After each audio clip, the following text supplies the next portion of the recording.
Go.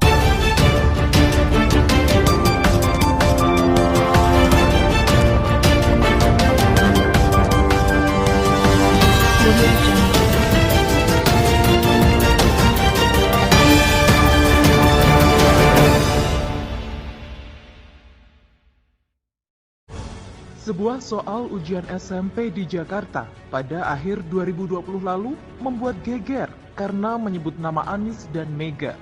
Mega dicitrakan negatif, sedangkan Anies baik hati. Sekarang ada lagi nama Ganjar dalam soal di buku Pendidikan Agama Islam dan Budi Pekerti, terbitan PT 3 Serangkai tahun 2020. Ganjar digambarkan tidak pernah bersyukur, setiap Idul Adha tidak pernah berkurban, dan tidak pernah sholat.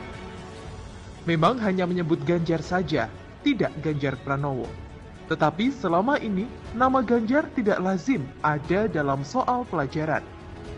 Jika Mega hanya digambarkan suka mengejek, Ganjar lebih parah. Dengan gambaran tidak pernah bersyukur, tidak pernah berkurban, dan tidak pernah sholat. Sama saja menganggap Ganjar tidak agamis.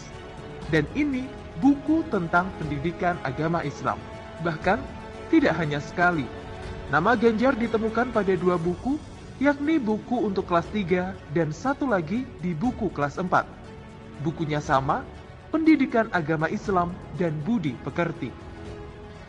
Kedua buku itu diterbitkan tahun 2020 oleh PT 3 Serangkai Pustaka Mandiri yang beralamat di Kota Surakarta. Buku ditemukan beredar di salah satu sekolah dasar Islam terpadu di Bekasi. Mengapa hanya diedarkan di Jawa Barat, tapi tidak di Jawa Tengah? Apakah ada yang sengaja ingin menjatuhkan nama Ganjar Pranowo?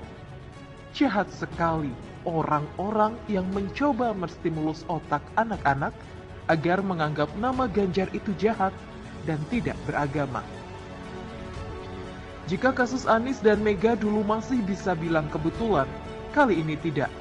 Patut diduga ada kelompok terorganisir, sistematis, dan masif yang mencoba memasukkan ideologi intoleransi dan radikalisme ke dalam dunia pendidikan. Mereka mengajari anak-anak pikiran-pikiran agar membenci tokoh tertentu, bahkan membenci negara. Ini sebuah hal yang serius serta berbahaya. Mengapa PT 3 Serangkai sebagai penerbit besar dan terkenal di Solo menerbitkan buku itu? Apakah mereka mendukung kelompok pembenci negara, intoleran, dan radikalis? Ini jelas harus diusut tuntas. Bisa saja PT 3 Serangkai berkilah tidak tahu atau mengaku kecolongan. Apapun itu, indikasinya jelas bahwa perusahaan itu dimungkinkan telah disusupi orang-orang yang pro-intoleransi dan pro-radikalisme.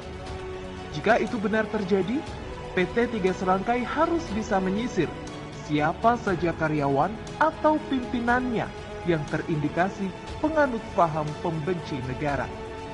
Jika tidak, maka kita boikot saja buku-buku terbitan PT 3 Serangkai. Daripada anak-anak kita terus dicekoki paham radikalisme dan intoleransi.